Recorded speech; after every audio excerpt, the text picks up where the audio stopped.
know that there's a few people that are reached out today that really wanted to be here but couldn't make it. So we offer this as a recording. So let's just get started. Hi, everyone. Thank you so much for joining us today. We are talking about a really important topic all around team building, and establishing a culture that's really inclusive and makes people feel good enough to vote your company as one of the best places to work. So it is my pleasure to introduce one of my favorite women founders and friends, Lena. Not even women founders, like you're just a badass woman, but you're one of my favorite founders, like hands down. Lena and I have known each other for about 5 years. The first time I ever met her, she walked into my office after my non-compete just stopped, and I was able to meet with him. And it was her co-founder brought her along, and he's like, as a badass, I need to learn from women and just like really stand in this role. And so it was like a really early idea on a napkin. And now Lena and her team just closed a $9.5 million round. They have over 100 employees. What is your employee count right now, Lena? 225.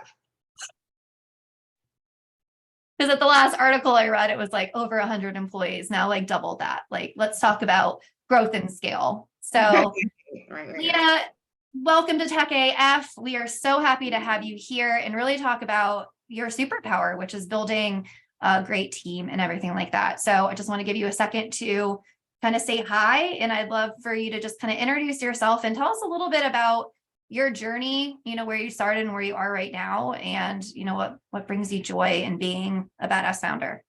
Cool. I'll do my best. Hi everyone. Such a pleasure to be here today. When Kristen brought up an opportunity for me to meet with you all and kind of talk through growth, early founding employee conversations, making sure you've got the right team in the beginning, as well as working towards culture, that obviously is a super special place for me. So I'm thrilled to be able to have an opportunity to talk through that.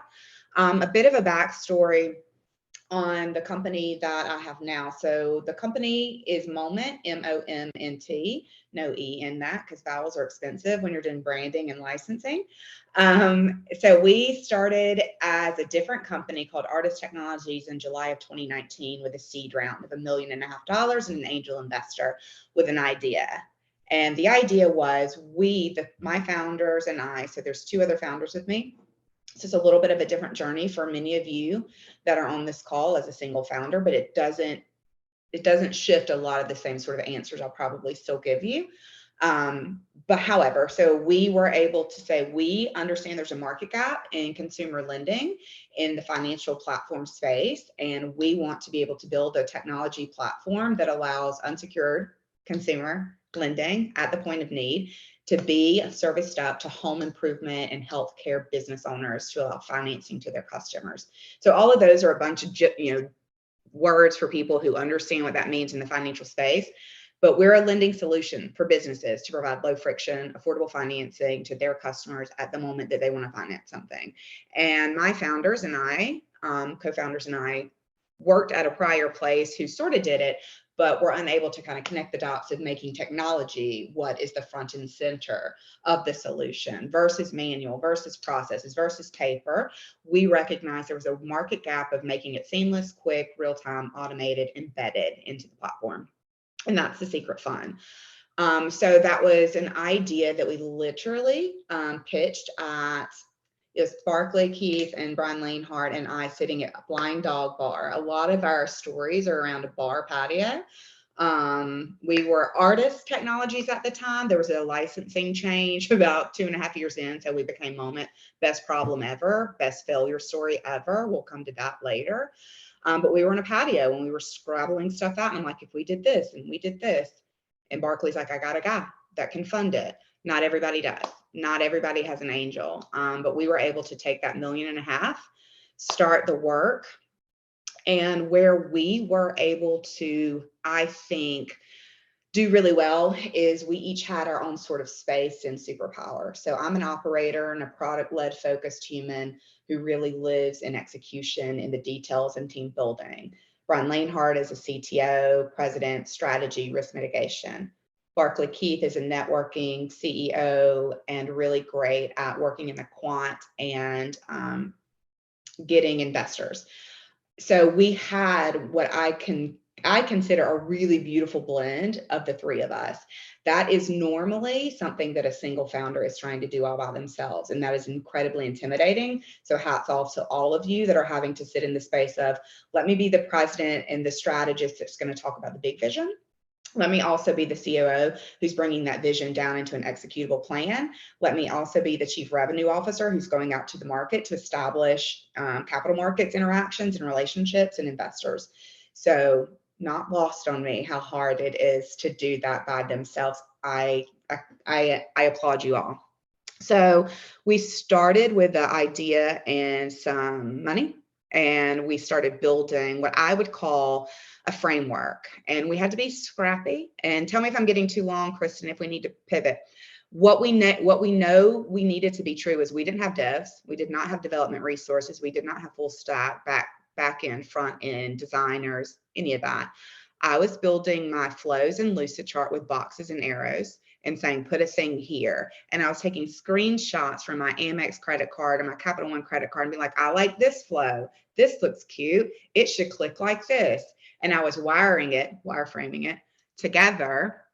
And then Barkley and Lanehart would take my designs and they would try to I don't know what they were doing to put it together with the UI UX. And we were having to leverage out of the box frameworks. We were having to buy easy plug and place templates that allowed us to kind of create that initial proof of concept and be able to have something that we could take around to the investors to be like, look at this thing. It was ugly. It was so not attractive. We didn't have a single developer other than Lanehart, other than Barkley, and other than myself. And that works for a while until you actually need it to do a thing, and it needs to actually interact in the real world, and you need to be able to test it and run it through. And so that's when we recognized we can't afford developers because they're expensive. And so we had to get really good at finding our partnerships with third-party developer studios. We found a relationship pretty early on with a couple of different developer shops. Some were great, some were not great. And we can get into kind of how do you know when you've got a good developer, when you don't, or how long do you kind of keep that relationship, what's too expensive and all of that. So the first year of July 2019 through 2020, it was building and pushing, and we thought we understood what our customer and our market wanted. We didn't do as many customer discoveries as we should have. One of our biggest features we released was not valuable at all. We spent a lot of time on it. Had we probably asked a couple of questions, we would have recognized that we didn't understand our market. But flash forward 2020, there was a thing, pandemic, where banks started pulling away. Banks are our primary stakeholder. That's who give us the money to allow the loans to be offered to our customers. And as you know, with 2020, a lot of the environment shifted and people started pulling away, banks included. So we had to make a decision. How are we going to keep ourselves employed? How are we going to still hire people in this environment? And so we had to make really critical decisions on how big do we need it to be. So in 2020, I think we had 7 people, including founders, so maybe 3 additional. And we had to be, and I hate the word now, but scrappy and pretty agile and continue to build and basically double down. So that's sort of the beginning, and it was scary and it was terrifying. But we're here now, 2023. We will almost hit 4 years. We are 100 million ARR for 2023. Annual recurring revenue. We have 225 employees across the U.S. and international. Most of our development team are through a third-party company called People Keepers. There's about 40 developers that we work with there, and we are 30,000 customers, 2,000 home improvement and medical businesses that are on our platform, and we are shipping product to product on a daily basis, continuous improvement, continuous deployment every single day. It was not like that. It has not always been like that, and has been a roller coaster. But it's a great place to be. So Momnt is the company now. Artist is what we were in the beginning.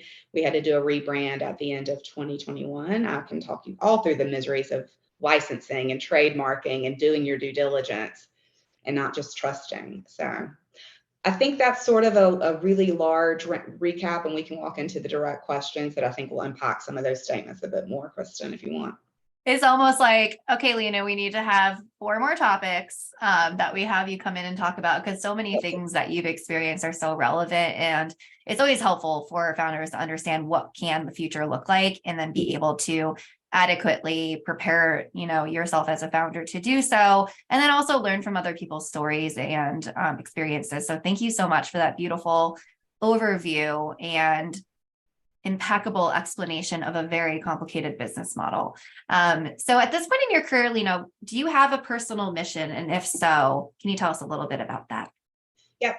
So there's Lena and there's Momnt. And I try to recognize those are two separate things, but it's very difficult as an owner founder for your identity to not be the same. And sometimes at bed, when I would lay down, I'm like, what would put me to sleep would not be like, what did Lena do today? What uplifted Lena today? And it became, how did Momnt succeed? What is Momnt going to do tomorrow? And it was just this and this and this. And my identity got smaller and my work got bigger.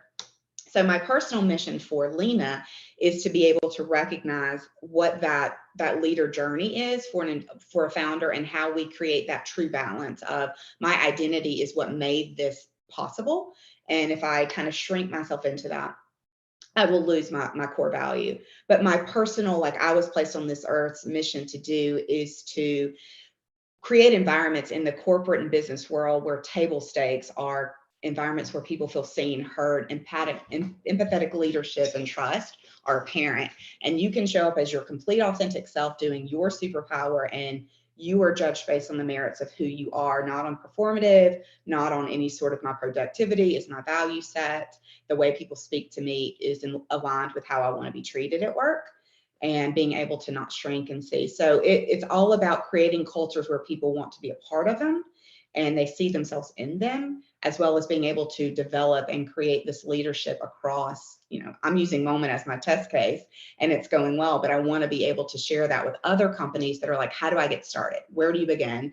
And is there a playbook? And how do I get excited about culture? Because culture is what's going to make your customers come back. Culture is going to make your margin smaller on your cost. Culture is what creates the services that you're trying to offer to your customers, because it's embedded in the way that you're creating something. It's like making the soup when you're mad. It's going to taste bad.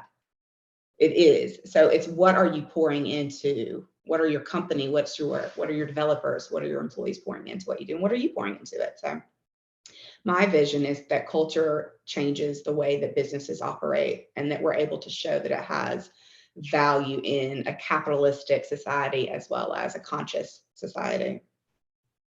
So powerful, Lena. Thank you for sharing that. And I'm sure it's been a journey to get to that point, but I'm sure it feels so clear and good that you're actually like living that out. And I'll have you talk a little bit more about that in a bit. So let's just talk about kind of the hiring situation and bringing a team around you. So I would imagine 225 employees, you're probably not even involved in the hiring process.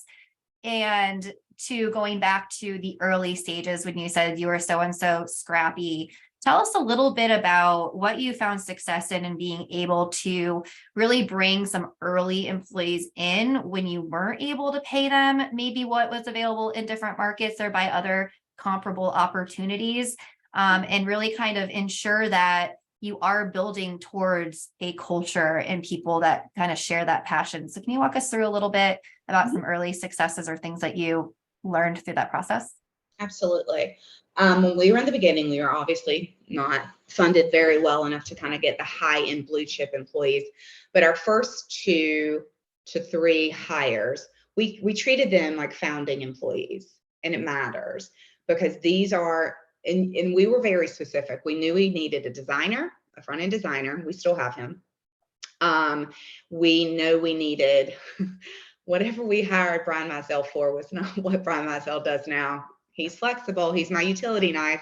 I called him my mascot for the first couple of years. He was the best person that would interview all the subsequent employees. We found him through a boot camp, through ATV. And then the conversations that we would have in the beginning are very difficult, right? You're not promising them all the bells and whistles of a salary. You're promising them the vision. And what they need to be able to trust is that you see the vision, and then how are they a part of it? And then, of course, there's got to be options conversation. You've got to give them equity. You've got to give them access to being able to feel like they can run it with you and have some ownership in it. That was critical for us at Momnt to make sure that options were given to those early employees separately. We gave a lot of flexibility, meaning we don't need you to come into the office. Where can you work? What are your hours, or being able to support what you need? We also were very adamant when we could afford it, and we were able to do it kind of early, which is strange for us. Our benefits package, like what we could do from an insurance perspective, and being able to get people to join us, we had to be able to give them salary, give them some sort of insurance that allowed them to say yes to us versus staying with another place. And then options, of course, and flexibility. But when it came to how do you identify who those people are, it really has to do with, I would flip over the resume when I would do interviews, because the resume is, it's kind of like getting a reference. They're going to tell you the best parts of themselves in a single page. But what I've learned, and I continue to do in my interviews is like, let me hear who you are. What lights you up? What are the things in your prior place that you've worked that don't make you excited? What type of management has been really debilitating for you? And you just kind of share some vulnerability. I would normally start with mine. I would say, hey, I'm a perfectionist. I have a tendency to overmanage myself and others. I'm working on it. And this is where I get nervous when I'm doing a major feature release. If I don't feel like you're active, I'm probably going to do X, Y, and Z. Like, I would start to lay out where we are in the journey of, at the time, Momnt, and technically as artists. And that transparency has to be shared. If you sit across from them and act like everything's fine and don't look behind the door and everything's strong, I get that, but it's not real. It's just not real. And people need to be able to say yes to the mess in the beginning, because if you surprise them with the mess, they're going to leave. And so I still have my founding employees to this day, and we still operate from a transparent conversation. And that's how we started our culture. We sat around tables and said, this is a shit show right now, or this is great, or I'm scared about this. And there was a synergy. Like, we were all equal in this fear. We were all equal in this solution. But you have to start in the conversations with the people you meet early. And we got a lot of referrals. Like, it started your network too. Like, if you know people, that's obviously the easiest way to reach out. But I did a lot of stalking on LinkedIn too. So I'm not opposed to that as well.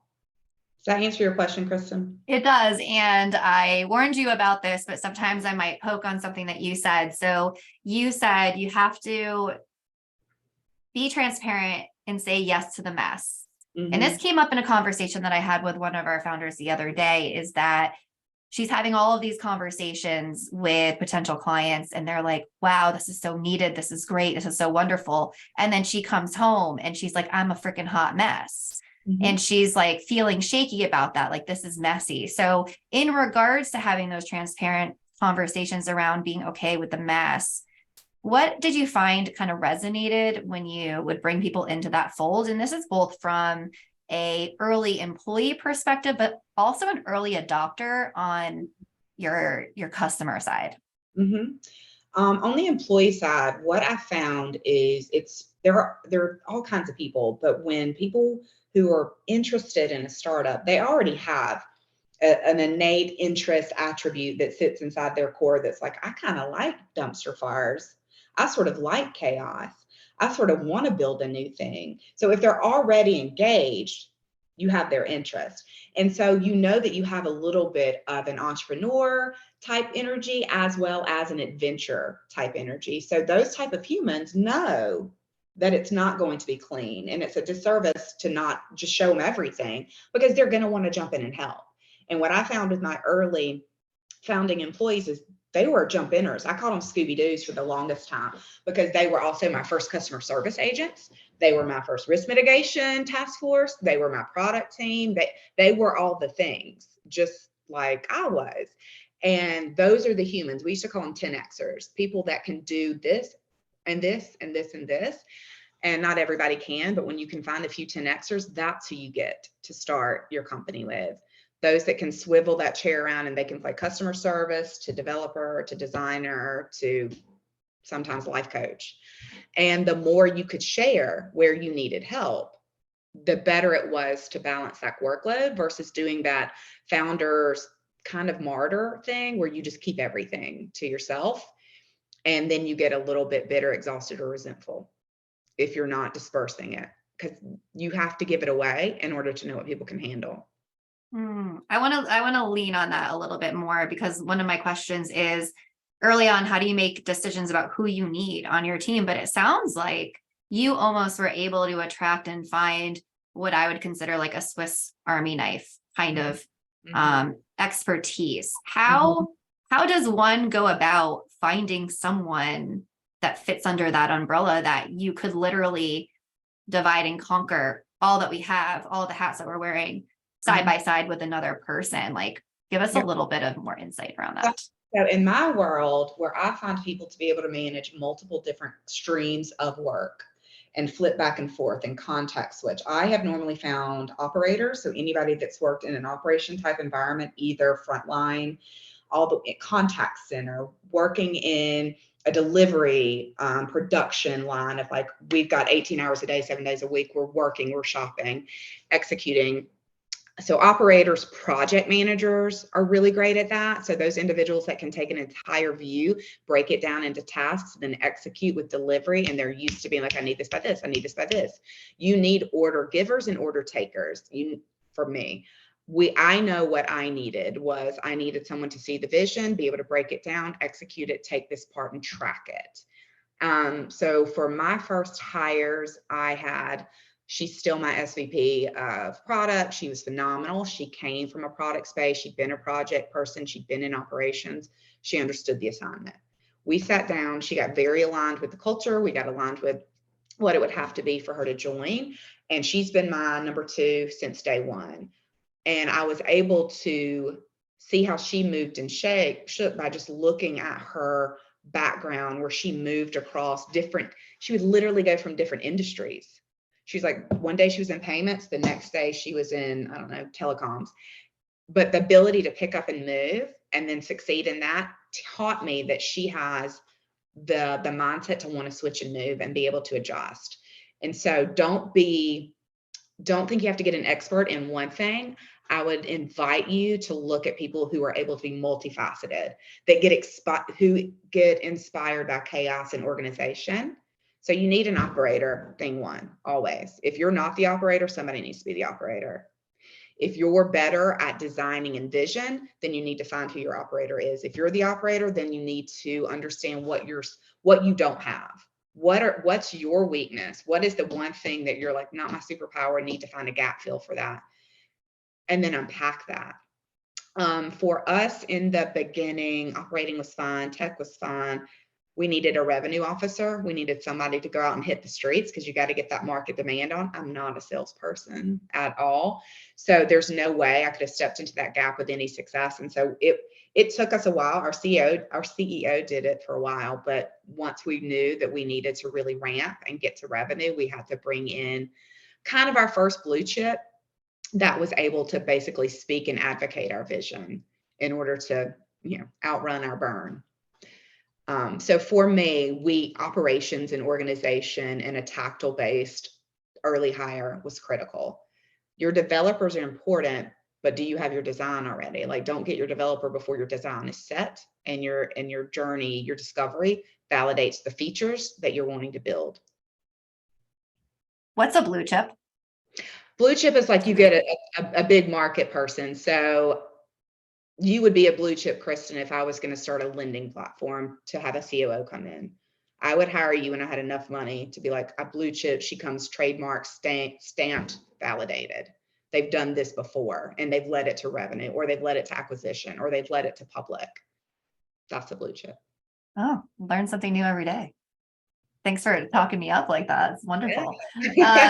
So here at Tech AF, we love talking about failures and mistakes. So specifically in regards to your team, did you guys make any early decisions that resulted in some big learnings?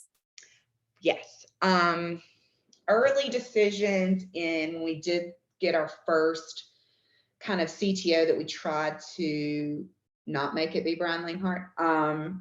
We had a gentleman that we had met through one of the boot camps that was giving us about 50% of his time.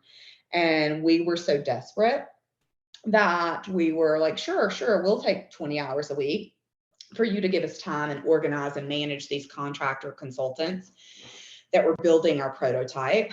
But he was of a split mind. He did not have his attention on it. And there were decisions made in our framework and our architecture where it was hard coded bad decisions. And we were trusting that this person was as invested in what we were building as we were, and it wasn't. And so when we started to recognize it much later, there was some tech debt that we had created and that we had to go and rework. And that's expensive in the beginning. And we had taken our eyes off the ball a little bit. And so what we weren't doing is stand-ups and regular ceremonies that are associated with software delivery lifecycle, right? So an SDLC is healthy if you're in the tech space. And the ceremonies matter, and regular stand-ups and transparent communication on what are we building, and using the right sort of tools to track that, whether it's Jira, whether it was, I can't remember the cheap one we used to do before we did Jira, a Monday board.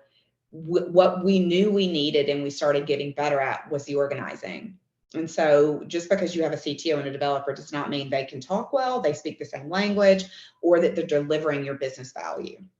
And so you need to have a product project human, if it's you, great, sitting in that running the business so that you are bite-sizing your feature sets versus saying, I want to build a car. Cool. But where are we starting? How do we break that into consumable pieces and then sit down with the developers and who is delivering your message, whether it's a product person, whether it's you, and saying, this is the chunks that we're going after. This is the order that we're doing. We're going to meet every day, talk about what we did yesterday, what we're doing today, risk, blocks, issues, move on. Like it is a constant daily management. It is not a set it and forget it type business. And you need to be in the weeds, in the noise every day for right now. It won't always be this way, but in the beginning, everything needs to have your eyes on it. Everything. Otherwise, nobody's going to love it as much as you do. That's so true. So what I'm hearing you say is, especially early on, it's so easy for us to be maybe apprehensive about taking ownership of certain roles or responsibilities within our business, but that can also be very detrimental. So what I'm hearing you say is very important, although we get a bit overwhelmed wearing all the hats, having that close proximity to what's going on in your business is pretty crucial early on.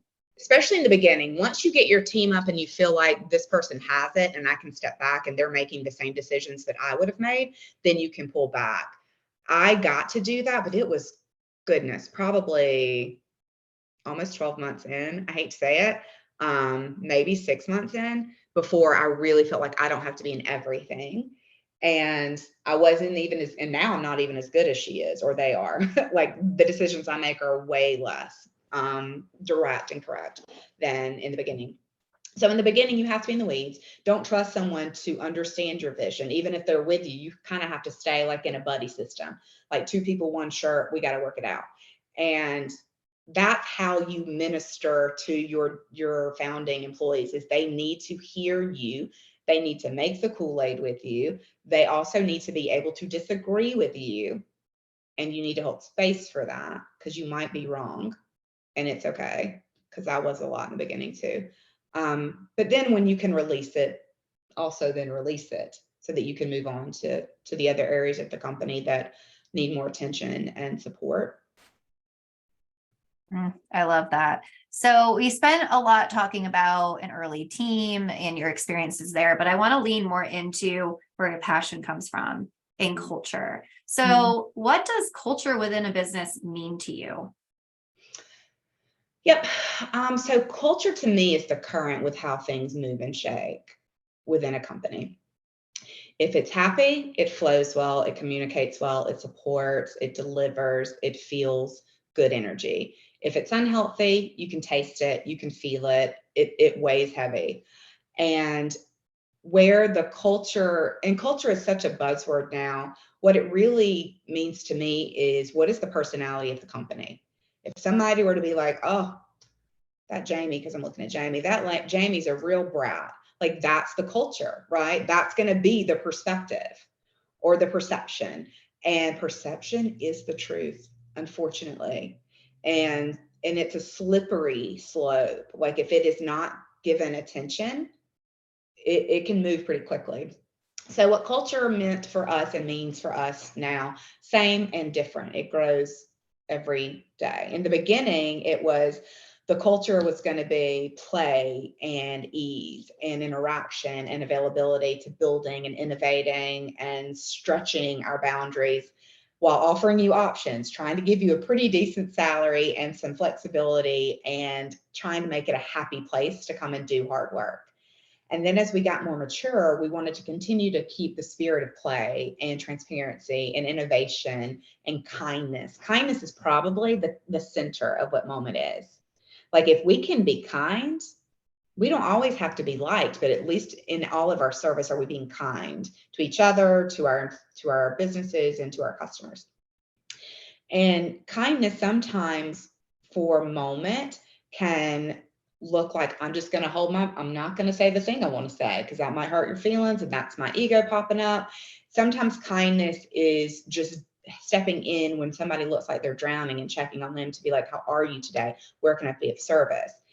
Recognizing when people are succeeding and killing it and thriving and giving attention to that. Culture really can be in so many different ways you show up. It's not just one thing. It is more of the feeling and the movement of an industry or a company or a business, as well as what the personality is and how you decide to keep your culture in check. Not every day is a great day at Momnt. Some days are real tough. The culture doesn't promise happiness. It doesn't. What we promise is we're going to try to do better. And that's our intention. And we want to focus on how did we show up today? Where can we learn from what we did yesterday? And making moves and putting our money where our mouth is too, to make sure that we are doing what we want to do. And that kind of came from us being employees more than anything before at places where the culture wasn't. I have had the great opportunity to work in some really toxic environments for the last 25 years. And I mean that seriously. I've had some real awful, awful toxic cultures, and I'm so grateful for the ones I was in. It taught me the manager I wanted to be, the leader I didn't want to be, who I wanted on my C team, what I wanted in my boardroom, how I wanted my customers to be spoken to when they're on the phone with a CSR, because I've been in all those roles. And what I knew to be true was I wanted to not really to get away from Sunday scaries. I had them so many years of my career. Every Sunday I had to decide, what am I going to wake up to? Who am I going to get screamed at by? How am I going to feel like a failure?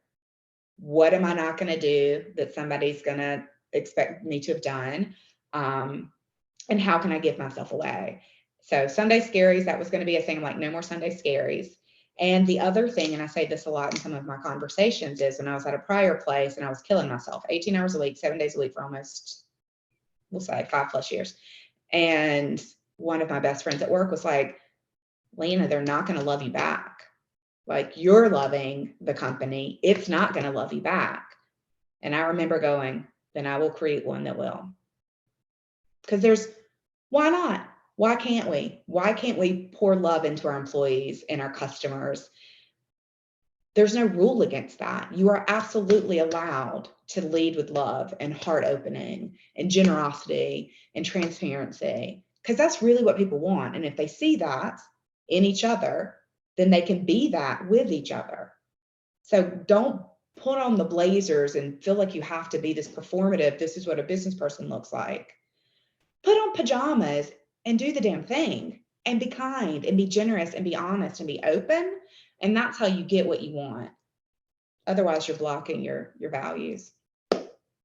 What's so powerful about what you just did there is you literally gave us all permission to be able to create the culture and the type of companies that we really feel drawn to. Mm-hmm. And as you were speaking, it was like, yeah, goosebumps. Exactly, Tamara. Like as you were speaking, I almost went into a daydream mode of what would the world look like if all companies had kindness at the center. You don't hear that. You don't see that very often. And it's not surprising that you have been named one of the best places to work in several different news outlets. I mean, it just is really a testament to you can build a culture of kindness in business, and it doesn't have to be cutthroat, you know? Right. So Right. thank you for providing that perspective to us. One thing I want to ask you too, and this is in regards to culture as well. So you've gone from a founding team of 3 to now 225 employees. What has been your biggest aha moment from your experience of growing a culture from 3 to 225? Well, don't raise money in a pandemic. That was the first one. Can't control that. Oh gosh, what's been the biggest aha in raising that fast? It's fast. I think there are these break points when you get to certain sizes of an employee population where things shift dramatically. From 0 to 20, it is fun, it is light. You can feed people with 2 pizzas pretty happily. And you still can be goofy, and it still sort of feels like a garage shop type company, and you don't quite take yourself seriously yet, because if you did, you'd be terrified. That's the myth you're telling yourself. Is if you believe that it's going to be true, you need to assume that it's true. I was saying small ball in the beginning, because I was saying it, but like it didn't hit me. So up until 20, that's real easy, fun, pretty easy to manage, right? It changes really, really significantly at 100 people. I don't know how big you all want to grow your team, but it literally cliffs. It becomes expensive to have good culture. It is not inexpensive to have good culture. You've got to have good benefits, good salary, good education programs, good access, good open door, all of that. You will start to feel that between 20 and 100. You will feel it in the way your processes and your policies need to be defined. People will betray you in a sad, heartbreaking way, and you need to wish them well and just settle in some of those situations. Don't fight those fights. Accept the loss, move on to the next one. You need to have a war chest for legal things. You need to be prepared to pay for trademarks, licensing. Sometimes employees quit and they're not happy. Like, be able to have your bench of advisors that are in the legal space, in the compliance space, that have your back, that aren't just running up numbers and charging you for email font changes. If you don't have any, Kristen and I can give you some. We did not have that in the beginning. What we did have was a pretty good advisor board, but we did not budget for the expenses that come with setting up a business and LLCing it or S-corping it, and when did the taxes make sense. That was my largest, like, holy crap, there's a shift when it becomes like real. What was the other part of the question, Kristen? I want to make sure I'm staying true to your ask. I think you answered it. Okay. And that's really valuable to kind of set those different benchmarks as we think about bringing people on and really what size and capacity we have. So I want to talk about something fun. So I'm just like still have goosebumps from you talking about creating a culture that centers around kindness. So can you share some proud moments or success stories that you have in regards to your journey over 4 years building that type of culture? God, I have so many. I mean, it feels like every 3 to 6 months in a startup, you have some major product release or timeline that you're running full speed towards to deliver. Otherwise, everything comes off the rails and it's completely existential. And most of the time it's true. What I have always been really impressed with is something we call the Momnt way. Like, what would Momnt do? Like, even when we want to make ego-based shitty decisions, you're like, but what would Momnt do? What's the Momnt way? And being able to say that and people know that's like, nope, I got to act better. Momnt wouldn't do that. That to me has been it's a testament to the fact that people understand what that means. Situations where we've had to be up 24 hours a day working on a deployment that failed because we launched on a Friday, which I would never say launch anything on a Friday, because you're going to spend all weekend doing it. It's like not breaking, it's a kiss of death. So just, I've had many of those launches with our product and delivery team working through. The first one was when we did our Hello World, when we really pushed our first loan through. And we were all, because we didn't have an office, not really. We were in our living room, and it was myself, our 2 or 3 founding employees, and the co-founders. We're all like sprawled out in our laptops. We have a third-party vendor, Payment Rails, on the phone. It's Saturday, no, it's Sunday. And we're all trying to get this loan, this first loan out into the world, because that's when it makes it real for us. And then we're going to run a transaction end to end. We just wanted to see an end to end in the real life. We've been building this thing for a month, y'all. And we're sitting there. I think we're 7 cups of coffee in. I am spiraling out of my mind. We were pulling Barclays credit because he was our test loan. I was banging his credit up. I was ruining it. That's fine. It's fine. I just needed the transact. That's what you also suffer is your FICO score. And we got it to go through, and it got through. It got approved. We transacted. It was end to end in seconds, which was the goal. And it was such an emotional thing. We had been up for hours doing it, and you could look, and it was such a shared delivery and a shared thing. And that was what founding employee felt like. Flash forward, probably a year or two later, we had similar situations like that, except I wasn't in the room. I was able to walk by these rooms where people were doing the same level, and those founding employees are guiding other teams on deliveries, and they're running it. And you're just standing back going, look at them. They're doing the whole damn thing. And that's when it gets really, really impressive there, because now you've created a brand, but you've also created a pattern. And that was validating. And then the biggest one, I think you ladies know, Kristen, Jamie, you all know, because I know you both, our holiday party last year, when we had everybody in the same room, and their significant others, plus our investors. I had my entire family, and we're on stage, Barkley, Bracken, no, it's not his name, Wayne Hart, and I, and we are basically saying thank you for all of our employees, and we're playing music, and we can afford this party, which we didn't think we could. And it was a humbling moment to just see it.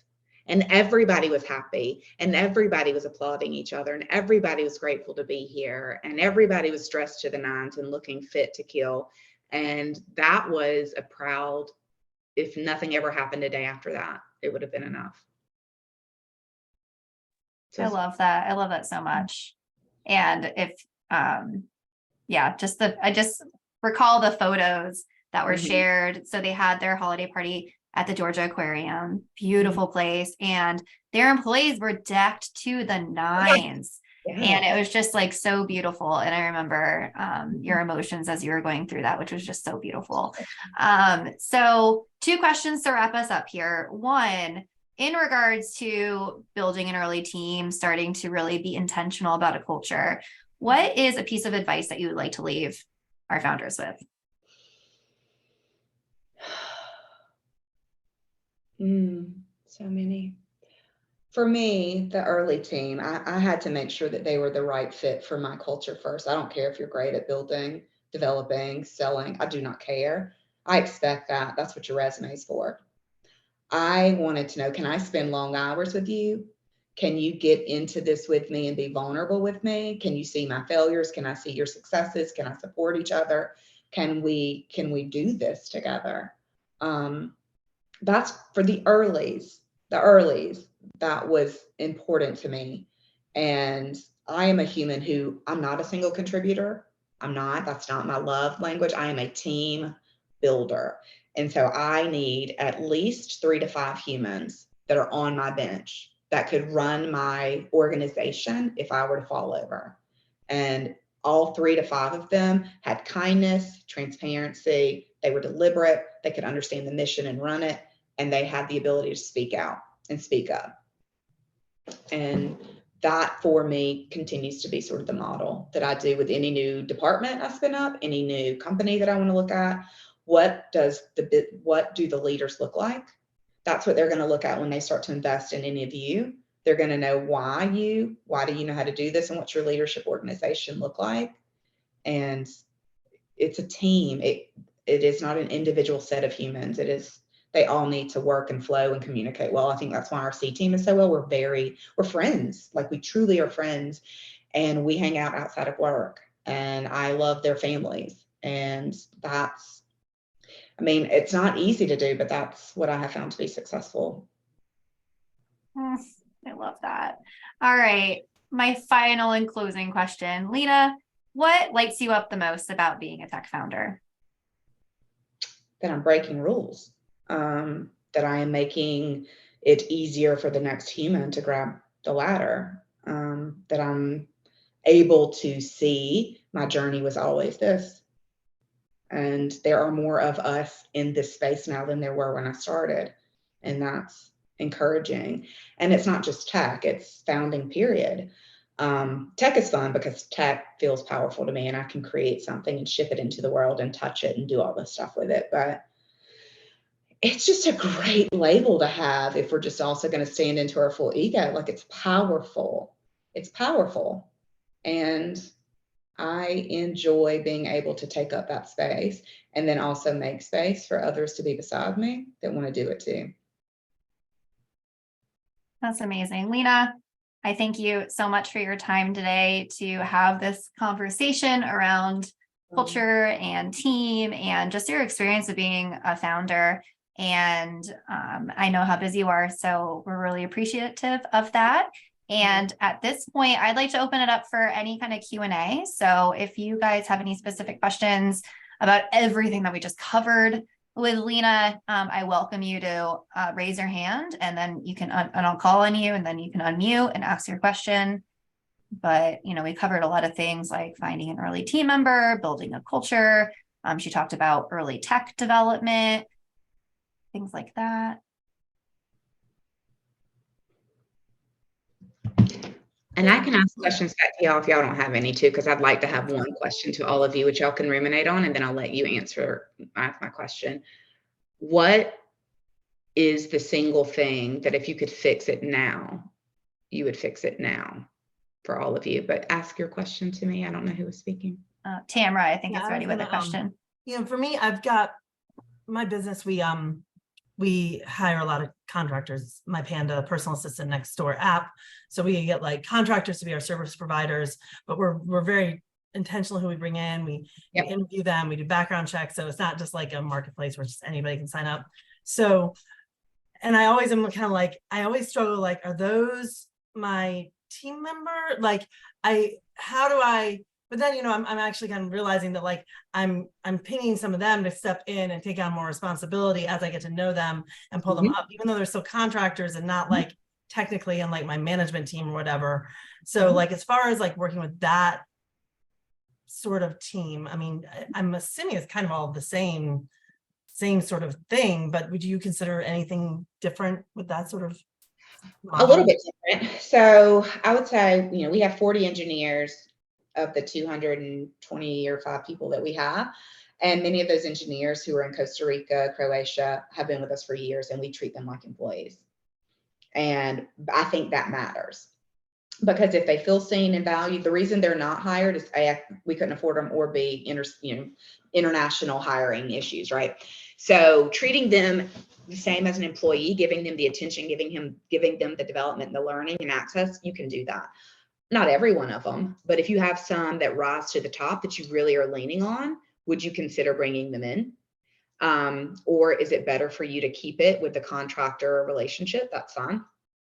But I do think you will need to balance that, not have everybody a contractor. You need one other person. Maybe you have other people on your team that aren't you, that can manage kind of your day-to-day. What are you asking them to do more of, those individuals? Is it operations? Is it tech? Is it leadership? Are you talking about the ones that I'm kind of like identifying as being, it's almost like a middle management, like some admin stuff, and helping to monitor, sort of support for the other pandas, our contractors, and also our clients. So they kind of like customer support, and I'm kind of bringing them into and including them in some of the like business things that I'm thinking about, and strategies and like ideas. So I'm kind of bringing them in that regard too. You can do that, but you could also do that with one human, and that would be a number 2 for you. That would be a manager that runs your shop, that manages those resources. And so that way that person's also there for you. But it sounds like you need an operator manager that can kind of float between your administrative stuff as well as your customer support, as well as your outages and your needs. And that kind of becomes your product person eventually, I imagine. But yeah, you can absolutely do it. Yeah. Okay. Thank you. So that's helpful. Yeah, sure. Anyone want to answer Lena's question? Oh, Seb, you just unmuted. Yeah, I have a question. Yeah, go for it. Oh man, I think I lost it. No. Did you have any negative pushback from investors when they saw that there were some founder employees also getting equity? No, never. Got it. It wasn't even an option. Got it. The cap table was communicated early. Managing a cap table is probably a pain in the butt for whoever did it on our team. It wasn't me. But yeah, it's part of it. And I think it's normal for investors that are really in the space to understand that in order to get talent and retain talent, you need to be able to not just rely on salary, you need to be able to rely on options and benefits that come with it. Yeah. Got it. Are there any and this may not be a question that you can answer, but are there like a specific range that they're used to seeing, like in terms of percentages? Not really a specific range, but it's not, depending on what the person is doing and the role of those individual early.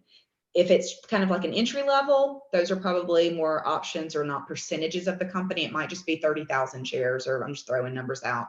Because your option strike price is probably going to be like very low, like 0 pennies per option.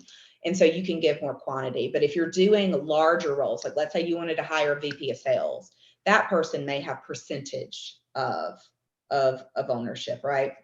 So whether that's 1/4%, 1/2%, 1%, if you're needing to bring in actual C members early to help balance that, you're going to have to expect to give away some of your equity, and that's fair, right? Maybe it's 1/4.5 or 1.5 points.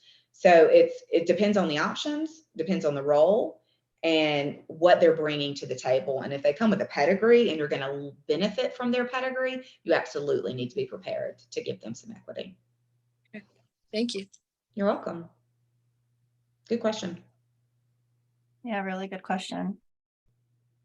So what are the things, everyone, on like what keeps you up at night? What's that thing that you're like, if I could just do this? Is it funding? Is it resources? Is it time? Erin, you want to chime in? You unmuted.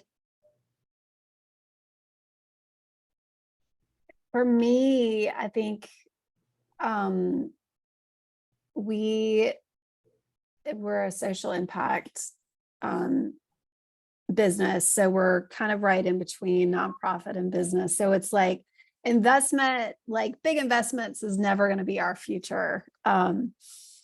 But so we all like product market fit has got to be like perfect so that whatever we're charging, we can get enough customers, because that is our growth plan. In addition to like, the every once in a while grant that comes through. So I think for me right now, like the thing that keeps me up at night, now that we have like a little bit of funding that just came in the door, like what is the highest and best use of this like one time opportunity to grow for right now, what seems like the next year, and making the right choices with like the right hire, the right investments and that sort of thing. And that's what keeps me up.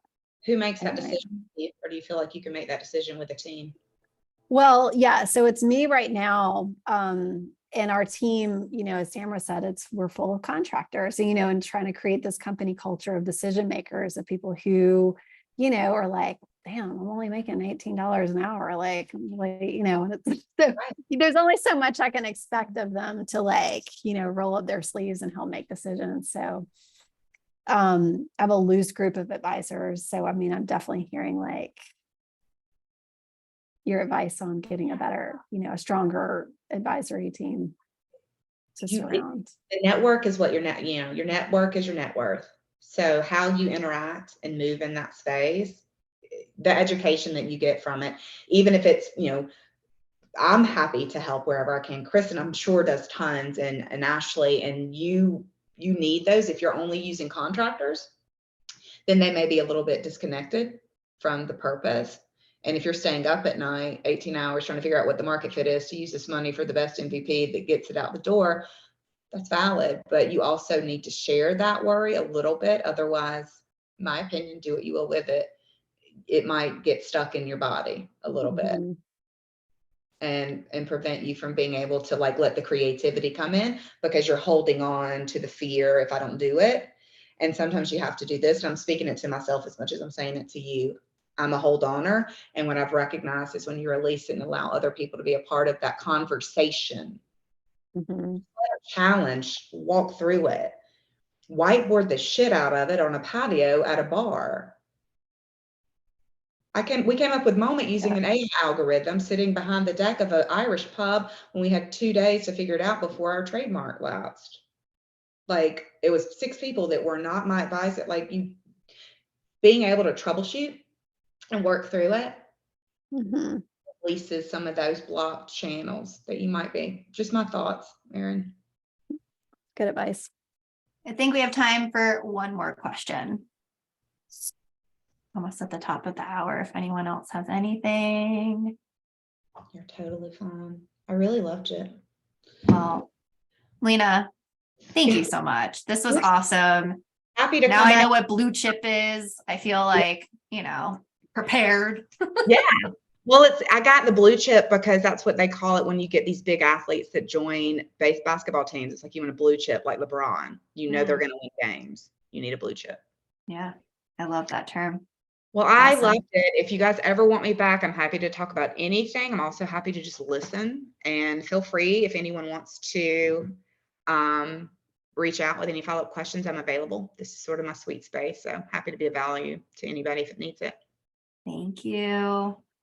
Thank you. All right, Appreciate it. everyone. Have a good kick-ass day. Thank you for being here with us. And Bye, thank you again, everyone. Lena, for your time.